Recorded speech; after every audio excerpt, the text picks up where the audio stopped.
పీపీపీపై అనవసర రాజకీయం చేస్తున్నారని, సంపద సృష్టించడానికి ఏకైక విధానం పీపీపీనేనని ఏపీ సీఎం చంద్రబాబు అన్నారు.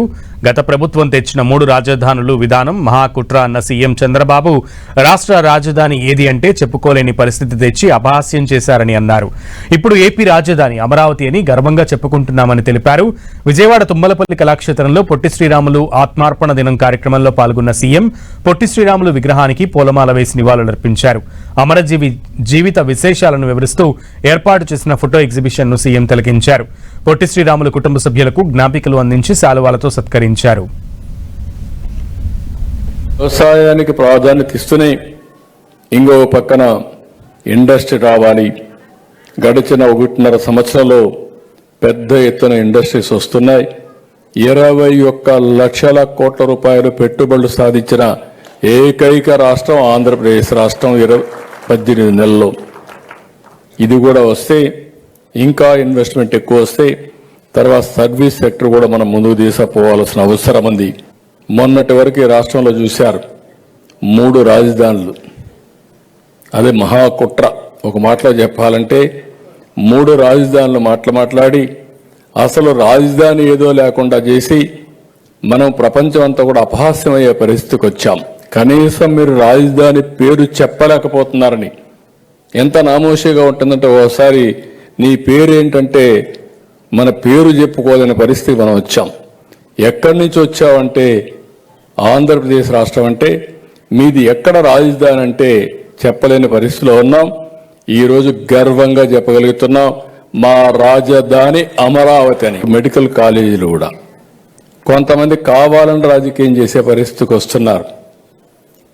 ఏదైతే ఈరోజు ఒక రోడ్డు ఉంది, రోడ్డు మనం ఏం చేసేది పీపీపీ మోడల్లో చేస్తాం. 10-15 సంవత్సరాలు వాళ్ళు రన్ చేస్తారు. రన్ చేసి మళ్ళీ ప్రభుత్వానికి అప్పచెప్తారు. అది ప్రభుత్వ ఆస్తి, రన్ చేసేది ప్రైవేటు వ్యక్తులు. తద్వారా ఎక్కువ పనులు అవుతాయి. నిన్న పార్లమెంటరీ కమిటీ కూడా ఒక మాట చెప్పారు.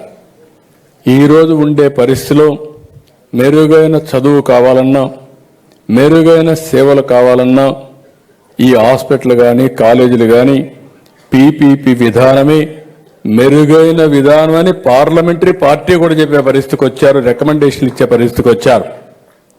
అలాంటిది మనం పీపీపీ విధానంలో ముందుకు పోతే ప్రజల్ని మభ్యపెట్టడానికి ప్రైవేట్ అంటారు.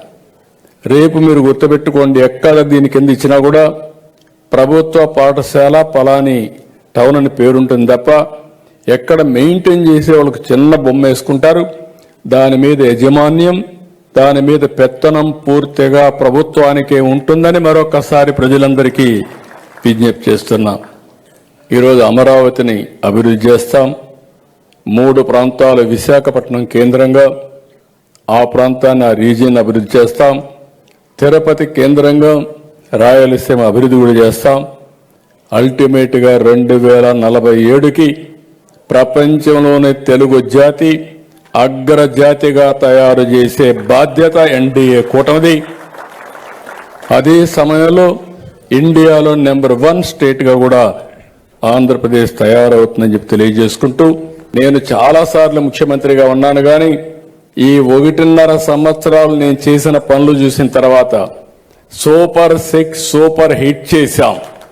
సంక్షేమ కార్యక్రమాలకు మొట్టమొదటి ప్రాధాన్యత ఇచ్చాం. ఇంకో పక్కన అభివృద్ధికి ఎక్కువ ప్రాధాన్యత ఇచ్చాం.